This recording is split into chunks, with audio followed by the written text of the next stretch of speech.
Hello दोस्तों, स्वागत है आप सभी का आपके अपने YouTube चैनल गुरुमंत्र इंस्टीट्यूट में। आज आपके लिए हम नया बैच स्टार्ट कर रहे हैं यूपी बोर्ड कक्षा 12 फिजिक्स का।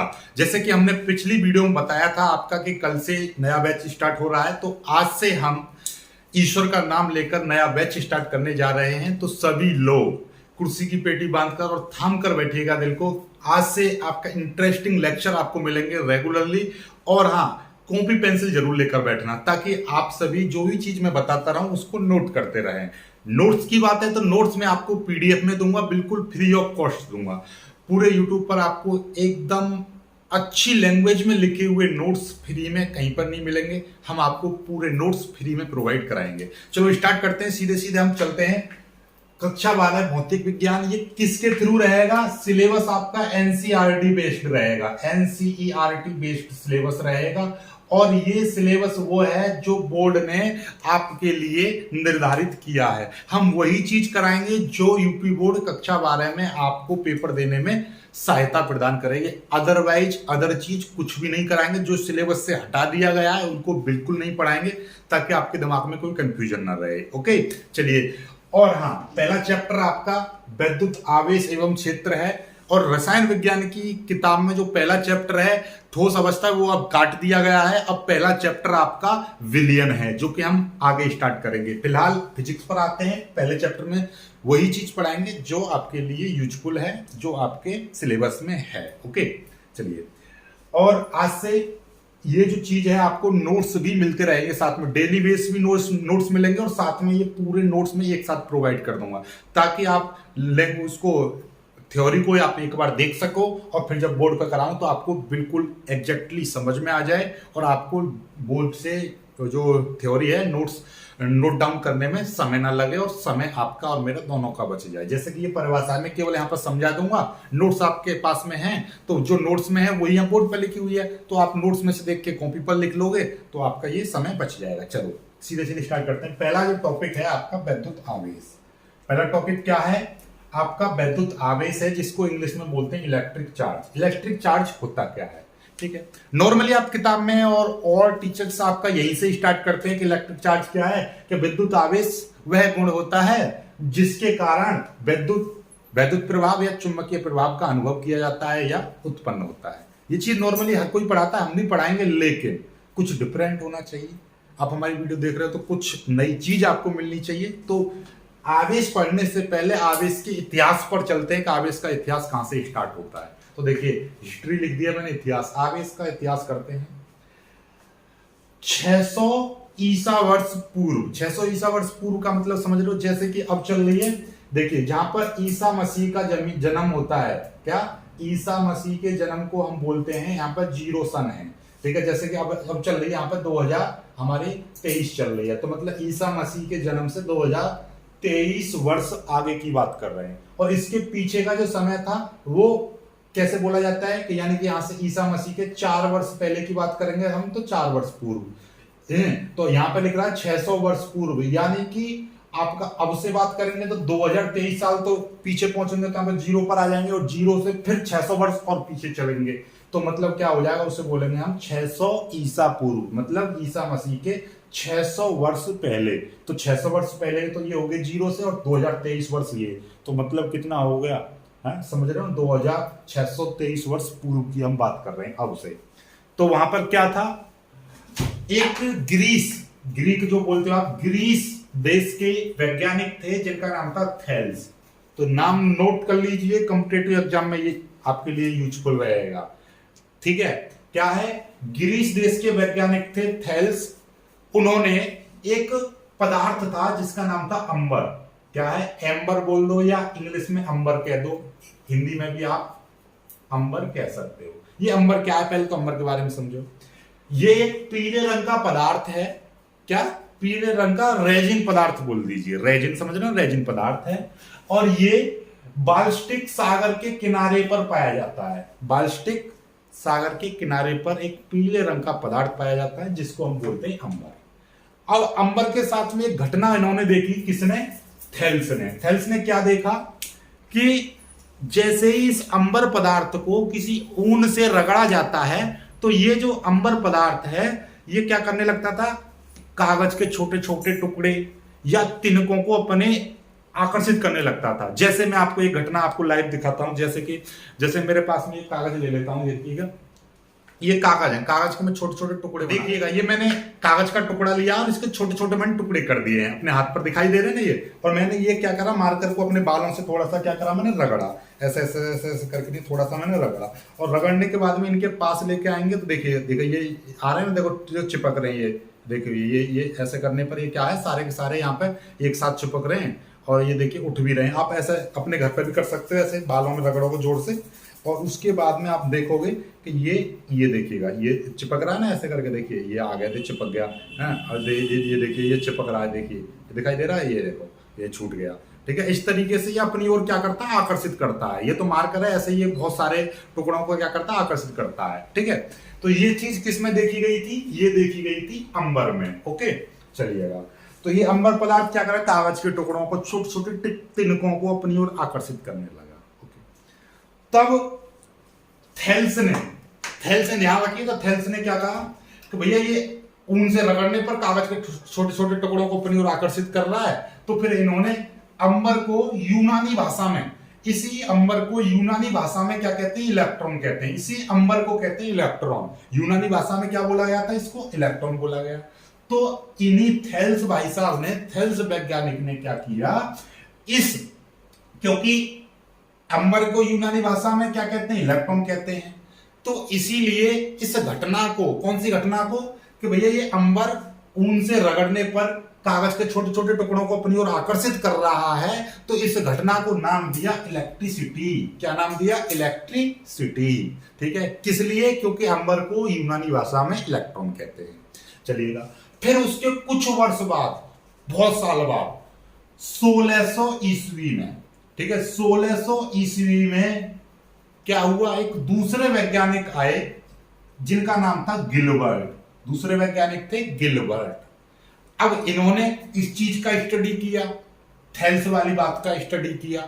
फिर उन्होंने बात बताई कि भाई साहब थेल्स जो बात बता के गए थे वो सही बात है, लेकिन उन्होंने ये बताई थी ये केवल अंबर के साथ होता है। लेकिन गिलबर्ट ने ये बात सिद्ध करी कि ये केवल अंबर के साथ ही नहीं होता, ऐसे और भी बहुत सारे अन्य पदार्थ हैं जिनको एक दूसरे से जब रगड़ा जाता है तो ये छोटे छोटे टुकड़ों को अपनी ओर आकर्षित कर लेते हैं। जैसे फिर और लोगों ने पूछा कि जी हमको बताओ कौन कौन से पदार्थ हैं ऐसे, तो इन्होंने नाम दिया, कांच है, एबोनाइट है, सल्फर है। उन्होंने बोले मैं कितने गिनाऊं, बहुत सारे ऐसे पदार्थ हैं जो एक दूसरे से रगड़ दें या उनसे रगड़ दें तो ये क्या करते हैं, छोटे छोटे टुकड़ों को, छोटे छोटे कागज के महीन तिनकों को अपनी ओर आकर्षित करने लगते हैं। ठीक है, तो अब इन्होंने क्या किया, इन्होंने भी अपना कुछ छाप छोड़ी, क्योंकि भाई ये साइंटिस्ट अपना भी कुछ ना कुछ तो करेक्शन करेंगे ना चीजों में। तो इन्होंने बोला कि भैया ये काम जो होता है ना, ये रगड़े जाने के कारण होता है, ये घर्षण के कारण होता है। ऐसा ये अपनी ओर आकर्षित कर रहे हैं ना टुकड़ों को, ये किसके कारण कर रहे हैं, रगड़ने के कारण, यानी घर्षण के कारण कर रहे हैं। तो ये किसने बताई थी, ये बताई बात गिलबर्ट ने। फिर इन्होंने एक चीज और बोली थी, इस गुण के, यानी किसी पदार्थ में ये गुण जब आ जाता है, यानी कि जैसे मैंने क्या करा, ये मार्कर है, इसको रगड़ दिया, रगड़ने पर क्या करा, ये कागज के छोटे छोटे टुकड़ों को अपनी ओर आकर्षित कर रहा है। तो इसका मतलब इसमें ये गुण आ गया, कागज को आकर्षित करने का गुण आ गया। तब मैं इस पदार्थ को बोलूंगा कि ये क्या हो गया, विद्युतमय हो गया या आवेशित हो गया। ये आकर्षित कर रहा है तो मतलब ये आवेशित हो गया। तो ये बात किसने बताई, तो ये कहा था कि जिस वस्तु में ये गुण आ जाता है आकर्षित करने का, तिनकों को आकर्षित करने का ये गुण आ जाता है, तो उस पदार्थ को हम बोलते हैं कि ये विद्युतमय हो गया। क्या हो गया, विद्युतमय, यानी कि आवेशित हो गया, यानी कि चार्ज्ड हो गया। तो इसी को क्या बोलते हैं हम, ये गुण क्या कहलाया, चार्ज्ड कहलाया, यानी आवेशित कहलाया, यानी वो पदार्थ कैसा हो गया, आवेशित कहलाता है। ठीक, समझ में आ गया, विद्युतमय कहलाता है। तो ये क्या हो गया, अपनी ओर आकर्षित करने लगा, तो ये कहला गया कि ये विद्युतमय हो गया। तो ये आवेश का इतिहास समझ में आ गया। ऐसे बहुत सारे पदार्थ हैं, उसकी मैं एक लिस्ट बता दूंगा, किसको किससे रगड़ने पर कैसा होता है। ठीक है, फिर इसके कुछ साल बाद, अब यहां तक तो समझ में आ गया, इसीलिए इसकी परिभाषा बनी, आवेश की परिभाषा बनी। क्या बनी थी, वैद्युत आवेश की परिभाषा। वैद्युत आवेश की परिभाषा बनी थी कि वैद्युत आवेश किसी पदार्थ का वह गुण होता है, वैद्युत आवेश किसी पदार्थ का वह गुण होता है जिसके कारण वह पदार्थ या वह वैद्युत तथा चुंबकीय प्रभाव उत्पन्न करता है या उसका अनुभव करता है। सिंपल सी बात है, यदि कोई पदार्थ, ठीक है, यदि कोई पदार्थ है और ये पदार्थ क्या कर रहा है, वैद्युत आकर्षण का या प्रतिकर्षण का अनुभव कर रहा है, तो हम बोलेंगे कि ये कैसा है, इस पर कुछ ना कुछ ऐसी प्रॉपर्टी है मौजूद जो इसको आकर्षण या प्रतिकर्षण का अनुभव करा रही है। उसी गुण को हम बोलेंगे वैद्युत आवेश। समझ में आई बात नहीं आई? ठीक है, जैसे कि अभी हमने क्या करा था कि ये देखिएगा, ये हमने ये छोटे छोटे टुकड़ों को आकर्षित कर रहा था, यानी आकर्षण दिखा रहा है, तो इस पर कोई ना कोई ऐसी प्रॉपर्टी है जो ये आकर्षित कर रहा है छोटे छोटे टुकड़ों को, तो हम बोलेंगे वही गुण क्या कहलाएगा, आवेश कहलाएगा। ठीक है, अब इसके बाद में देखिएगा, इसके बाद में यानी आवेश की परिभाषा आप याद कर लोगे आराम से, क्या है, किसी पदार्थ का वह गुण जिसके कारण वह वैद्युत प्रभाव, ऐसा समझ लो, हिंदी में लिख दो, पूरी बात लिख दो, वैद्युत प्रभाव तथा चुंबकीय प्रभाव उत्पन्न करता है या वैद्युत प्रभाव या चुंबकीय प्रभाव अनुभव करता है। या तो वैद्युत प्रभाव उत्पन्न करेगा या अनुभव करेगा, उसी गुण को हम बोलते हैं क्या, वैद्युत आवेश। ठीक, चलिए फिर 1750 में एक दूसरे वैज्ञानिक आते हैं। 1750 में एक दूसरे वैज्ञानिक आते हैं, कहां के, अमेरिका के। एक 1750 में अमेरिका के वैज्ञानिक आते हैं जिनका नाम था बेंजामिन फ्रैंकलिन, जिनका नाम था बेंजामिन फ्रैंकलिन। अब फ्रैंकलिन ने इन आवेशों को नाम दिया था, फ्रैंकलिन ने ही इस जो आकर्षित करते हैं ना, इसी गुण के आधार पर इनका नामकरण कर दिया। क्या नामकरण कर दिया कि भैया जब हम वस्तुओं को आपस में रगड़ देते हैं या कुछ कर देते हैं और जो आकर्षित कर लेती है, तो वो दो प्रकार का होता है आवेश, एक धनावेश होता है, एक ऋण आवेश होता है। इन्होंने ये बताई थी, जब हम किसी एक वस्तु को दूसरी वस्तु से रगड़ते हैं तो ये आकर्षित होती है ना, तो इनमें से एक वस्तु तो धनावेशित हो जाती है, एक दूसरी वस्तु ऋण आवेशित हो जाती है। ये किसने बताई थी, बेंजामिन फ्रैंकलिन ने बताई थी। समझ में आई बात नहीं आई, कि जब हम किसी एक वस्तु को दूसरी वस्तु से रगड़ दिया और रगड़ने के बाद में ये एक दूसरी वस्तु को अपनी ओर क्या कर रही है, आकर्षित कर रही है, तो मतलब क्या है, इस पर जो आवेश आया है, इस रगड़ने के कारण इस पर जो आवेश आ रहा है, या एक वस्तु को दूसरी ओर से ऐसा पास लेके आ रही है, आकर्षित हो रही है या इतनी जा रही है, तो इन पर कुछ ना कुछ क्या है, एक पर धनावेश है, एक ऋण आवेश है। तो ये बात किसने बताई थी, यानी कुल मिलाकर आवेशों का नामकरण किसने किया था, बेंजामिन फ्रैंकलिन ने किया था। तो आवेश इनका नाम दिया, यानी कि बेंजामिन फ्रैंकलिन ने 1750 में आवेशों के दो नाम दिए, धनावेश, ऋणावेश। ठीक है, अब ये किस आधार पर इन्होंने इस चीज का विभेद किया, किस आधार पर बताया कि ये धनावेश है, ये ऋणावेश है, तो इसका कभी कॉम्पिटिटिव में पूछ लेता है कि वह गुण बताओ जिसके आधार पर बेंजामिन फ्रैंकलिन ने आवेशों का नाम दिया, धनावेश और ऋणावेश। तो वो नाम था, आवेशों में भेद करता है, कौन करता है, ध्रुवणता। आवेशों को भेद करने वाले गुण को हम बोलते हैं ध्रुवणता, यानी पोलरिटी। तो बेंजामिन फ्रैंकलिन ने पोलरिटी के आधार पर, ध्रुवणता के आधार पर आवेशों का नामकरण कर दिया, यानी आवेशों को बांट दिया दो भागों में, धनावेश और ऋणावेश। ठीक, चलिएगा अब देखिएगा, नॉर्मली आपको थोड़ा सा और आवेश की इसके उस पर पहुंचेंगे, लेकिन सीधे सीधे हम छोटी छोटी और चीजों पर आते हैं पहले। ठीक है, अब ये देखिए, इसको जल्दी से रब करता हूं, इसको खास चीज क्या बताने जा रहे हैं, देखिएगा। जैसे कि हमने क्या करा, एक वस्तु दूसरी वस्तु से हम रगड़ दी, तो क्या हुआ कि ऐसा समझ लेना, इस वस्तु पर क्या होगा, मान लीजिए धनावेश आ गया, तो याद रखिए इस वस्तु पर जितना धनावेश आएगा उतना ही इस पर क्या आ जाएगा, ऋणावेश आ जाएगा। यानी कि ये वस्तु जितना इस पर धन आता है उतना ही इस पर क्या आ जाएगा, ऋणावेश आ जाएगा। तो कुल मिलाकर बात यह है कि यदि एक सिस्टम बनाएंगे तो सिस्टम में क्या होगा, आवेश का संतुलन अब भी बना रहेगा, यानी अभी भी इस दोनों द्वारा जो निकाय बनेगा उसका आवेश कितना रहेगा, शून्य रहेगा। तो प्रत्येक निकाय का आवेश हमेशा शून्य रहता है, चाहे एक वस्तु से दूसरी वस्तु में इलेक्ट्रॉन का स्थानांतरण हो जाए या आवेश का स्थानांतरण हो जाए। ठीक है, पहली चीज तो ये समझ लो।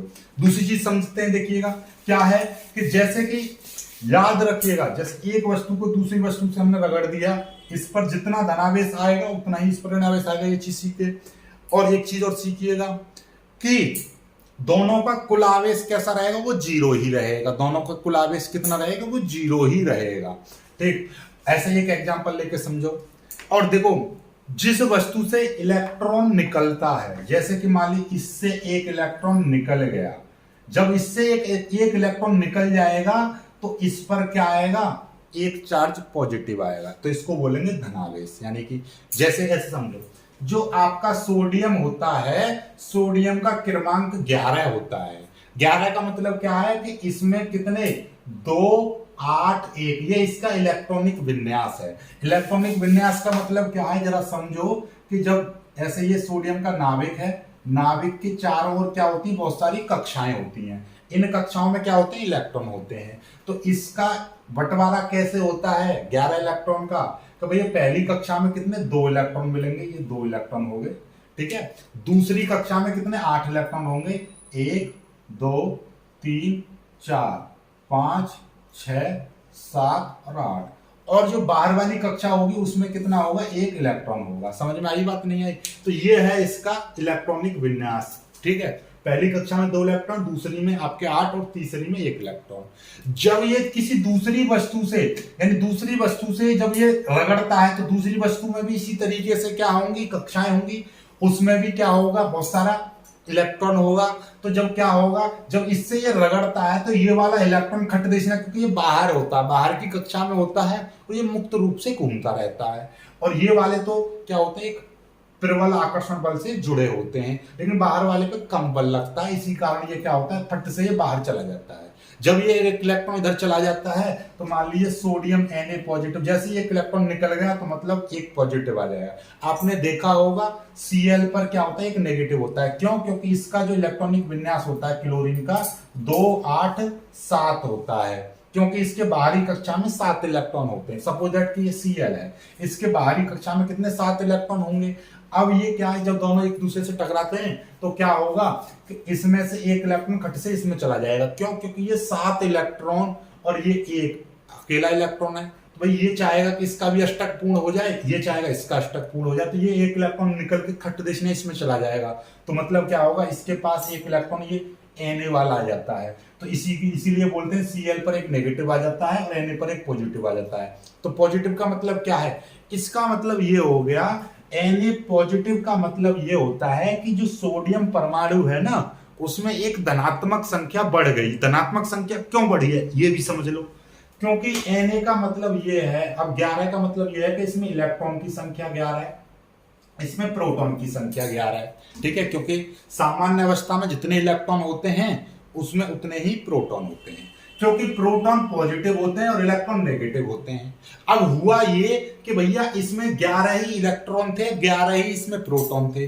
जब ये NaCl से रगड़ा गया तो क्या हुआ, इससे एक इलेक्ट्रॉन निकलकर Cl में चला गया।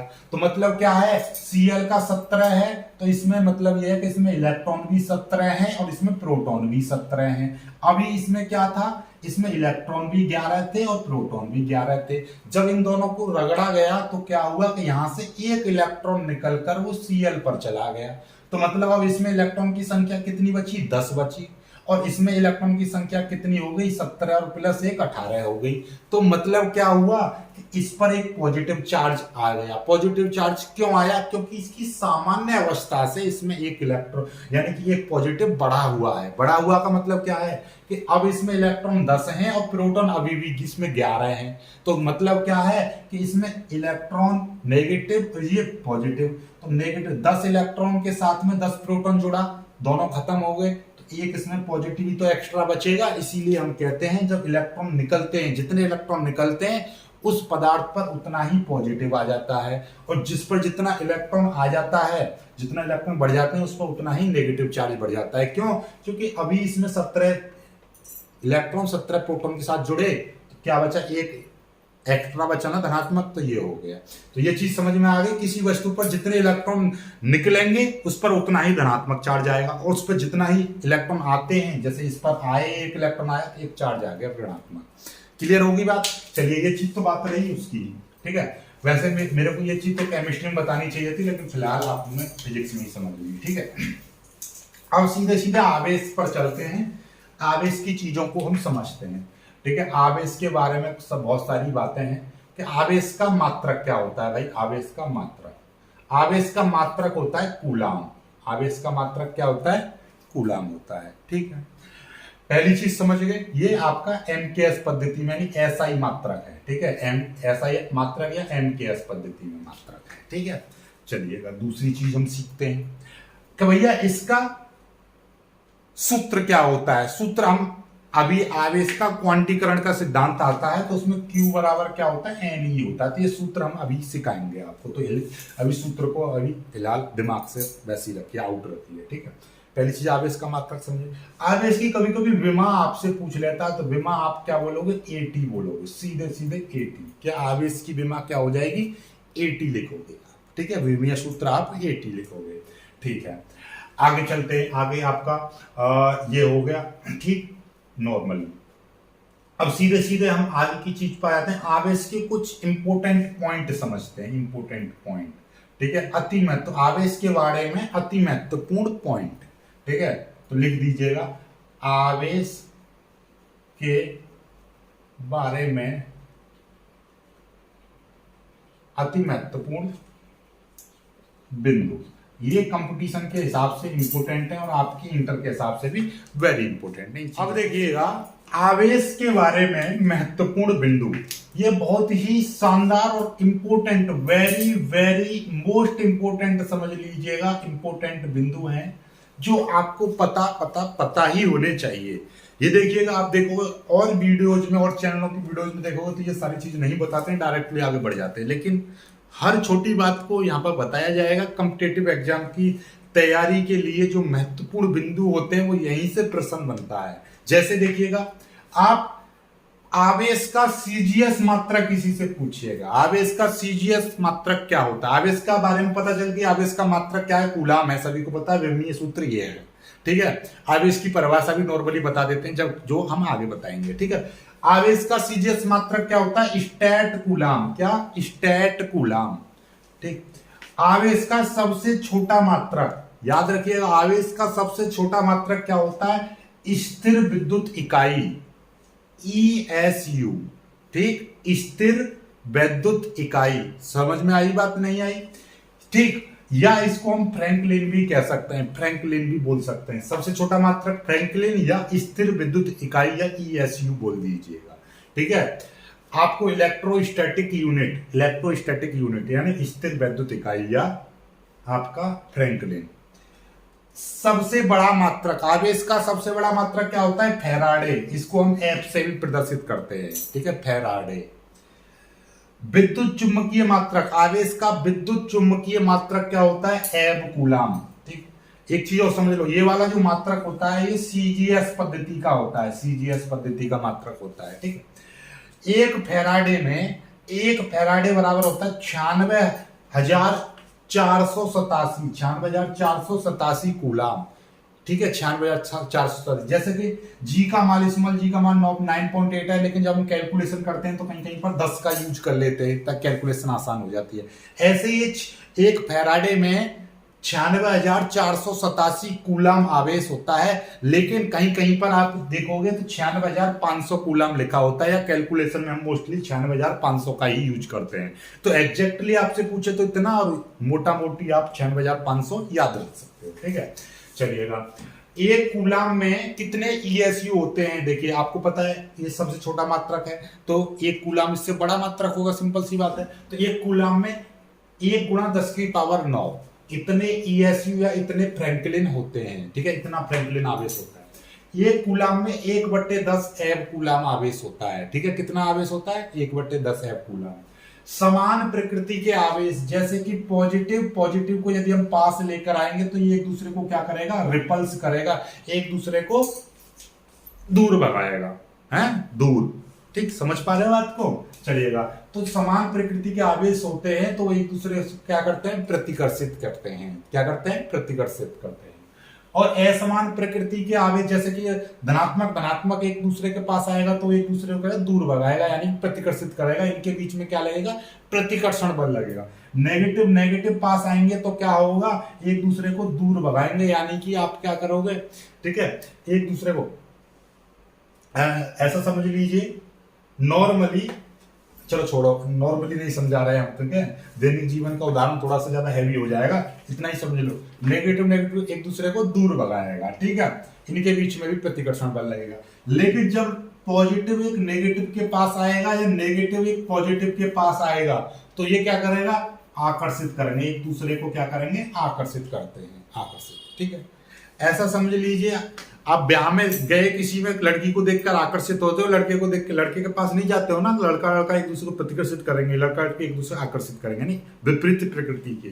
ठीक है, और ऐसा एक चुम्बक के साथ भी ऐसा होता है, जब चुम्बक देखिए दो चुम्बक लोग एक दूसरे करेंगे एक साथ, तो कभी कभी क्या होती है, चिपक जाती हैं, तो वो आकर्षित होती हैं, और यदि उस चुम्बक को घुमा देते हैं तो दूसरी चुम्बक दूर भागती है, तो उसमें पोल का हिसाब होता है, नॉर्थ पोल होता है एक में, एक साउथ होता है। जब नॉर्थ को साउथ के पास लाते हैं तो वो आकर्षित होता है, और यदि नॉर्थ को नॉर्थ के पास लेकर आएंगे, दूसरी चुम्बक का नॉर्थ और पहली चुम्बक का भी नॉर्थ पास में लेकर आएंगे, तो दूसरे को दूर भगाती हैं। वही काम आवेशों में होता है। समझ गए? देखिए हमारा मार्कर देखिए खराब हो गया, देखिए शायद। ठीक है, तो ये समझ में आ रहा है, विपरीत प्रकृति या विपरीत प्रकृति में क्या होता है, आकर्षण होता है। ठीक है, ये आकर्षित करते हैं या आकर्षण बल लगता है। आवेश पर चाल का कोई प्रभाव नहीं पड़ता। आवेश कितनी भी तेज गति करता है तो उसका आवेश बदलता नहीं है, याद रखिएगा। ठीक है, आवेश पर चाल का कोई प्रभाव नहीं पड़ता है। अब चाल से याद आई, देखिए चाल से याद रखिएगा, आवेश क्या है, ध्यान से समझ लेना, एक बहुत ही शानदार चीज मैं आपको बता रहा हूं। आवेश, आवेश जो होता है वो आपका वैद्युत क्षेत्र भी उत्पन्न करता है, वैद्युत क्षेत्र और चुंबकीय क्षेत्र दोनों भी उत्पन्न करता है, और वैद्युत क्षेत्र चुंबकीय क्षेत्र के साथ में वैद्युत चुंबकीय तरंगें भी उत्सर्जित करता है। तो ये तीन कंडीशन कब हैं, देखिए आवेश क्या है, एक वैद्युत क्षेत्र भी उत्पन्न करता है, क्या करता है, केवल वैद्युत क्षेत्र, क्या, केवल वैद्युत क्षेत्र भी उत्पन्न करता है। आवेश वैद्युत क्षेत्र के साथ वैद्युत क्षेत्र प्लस चुंबकीय क्षेत्र भी उत्पन्न करता है, और आवेश वैद्युत क्षेत्र प्लस चुंबकीय क्षेत्र और प्लस वैद्युत चुंबकीय तरंगे, वैद्युत चुंबकीय तरंगें भी उत्सर्जित करता है। ये कब करता है, यानी कि वैद्युत क्षेत्र और चुंबकीय क्षेत्र तो उत्पन्न करेगा ही, साथ में तरंगें भी उत्सर्जित करता है। ये तीन कंडीशन बताई हैं। तो ये कौन कौन सी कंडीशन है, यदि कोई आवेश, जैसे कि ये आवेश है Q मैंने मान लिया, ये आवेश आपका क्या है, बिल्कुल रुका हुआ है, स्थिर अवस्था में है, बिल्कुल चल नहीं रहा, गति नहीं कर रहा है, बिल्कुल रुका हुआ है, यानी कि जब इसका वेग कितना है, 0 है, जब इसकी चाल 0 है, वेग 0 है, यानी कि ये कोई भी मूवमेंट नहीं कर रहा है, अर्थात ये स्थिर है, तब ये क्या करेगा, केवल वैद्युत क्षेत्र उत्पन्न करेगा। यदि कोई आवेश एक जगह स्थिर है तो वो क्या करेगा, केवल वैद्युत क्षेत्र उत्पन्न करेगा। यदि कोई आवेश गतिशील है, यदि उसका आवेश क्या है, गतिशील है, और वेग कैसा, स्थिर है, गति करने का भी दो कंडीशन है, ये दोनों की दोनों क्या है, गति की कंडीशन है, ये क्या है, गति की कंडीशन है। लेकिन गति भी दो प्रकार की होती है, यानी कि आप गाड़ी चला रहे हो, लगातार 60 की स्पीड से ही चले जा रहे हो, आंधी आए तूफान आए, रोड चल रहा है, एकदम बेहतरीन रोड मिल रहा खाली, और आप 60 की ही स्पीड चला रहे हो, यानी एक स्थिर गति से चल रहे हो। तो जब आपका वेग स्थिर रहता है, जब वेग कांस्टेंट रहता है, तब वो वैद्युत क्षेत्र और चुंबकीय क्षेत्र दोनों उत्पन्न करता है। क्या करता है, वैद्युत क्षेत्र और चुंबकीय क्षेत्र दोनों उत्पन्न करेगा। और यदि रोड एकदम खाली है और आपकी स्पीड 60 से 70, 80, 90, 100 लगातार बढ़ाते ही जा रहे हो, एक्सीलरेटर दाबते जा रहे हो, यानी कि वेग में क्या है, त्वरण है, वेग में त्वरण है, यानी कि वेग नॉट कांस्टेंट, वेग not is equal to constant, यानी वेग उसका यहाँ पे कांस्टेंट है, तो वैद्युत क्षेत्र और चुंबकीय क्षेत्र उत्पन्न कर रहा है। लेकिन वेग में त्वरण है, त्वरण का मतलब लगातार वेग बढ़ता जा रहा है, तब वो वैद्युत क्षेत्र तो उत्पन्न करेगा ही, और चुंबकीय क्षेत्र भी उत्पन्न करेगा, और साथ में क्या करेगा, वैद्युत चुंबकीय तरंगें भी अपने आप से निकालेगा, वैद्युत चुंबकीय तरंगें भी उत्सर्जित करेगा। समझ में आ गई बात? आपसे कोई पूछ ले, क्या आवेश चुंबकीय क्षेत्र उत्पन्न करता है? हाँ जी, बिल्कुल करता है। कब करेगा? जब आवेश गति करेगा तो वैद्युत क्षेत्र भी उत्पन्न करेगा और चुंबकीय क्षेत्र भी उत्पन्न करेगा। क्या आवेश तरंगें भी निकालता है? बिल्कुल निकालता है। वैद्युत आवेश यदि अस्थिर वेग से, यानी कि त्वरण वाले वेग से गति कर रहा है, अर्थात लगातार अपने वेग को बढ़ाता जा रहा है, तब वो आवेश वैद्युत क्षेत्र, चुंबकीय क्षेत्र और अपने अंदर से वैद्युत चुंबकीय तरंगें भी उत्सर्जित करता है। समझ में आ गई बात? ठीक है, ये चीज समझ में आ गई। ठीक, तो आज मुझे लगता है कि आवेश के बारे में बहुत ज्यादा आपको जानकारी मिल गई है, और सीधे सीधे अब आगे की टॉपिकों को आगे हम क्लियर करेंगे। अब आज का वीडियो अच्छा लगा होगा, मुझे उम्मीद है, और फिर भी यदि कोई आपको डाउट बचता है, आपके दिमाग में कोई चीज़ ऐसी आ रही हो कि उसको सही करना चाहिए, तो आप अपना सुझाव जरूर दीजिएगा।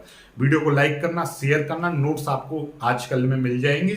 तो और कॉपी पेंसिल पर जरूर नोट्स इनको जरूर लिखते रहना जो मैं समझा रहा हूँ, और वीडियो को बिल्कुल एकदम बेहतरीन तरीके से देखा करो। वीडियो की स्पीड मतलब 2x कर लिया करो, कोई दिक्कत नहीं है, लेकिन वीडियो को पूरा देखा करो, ठीक है। तो वीडियो को लाइक करके शेयर जरूर कर देगा। जय हिंद।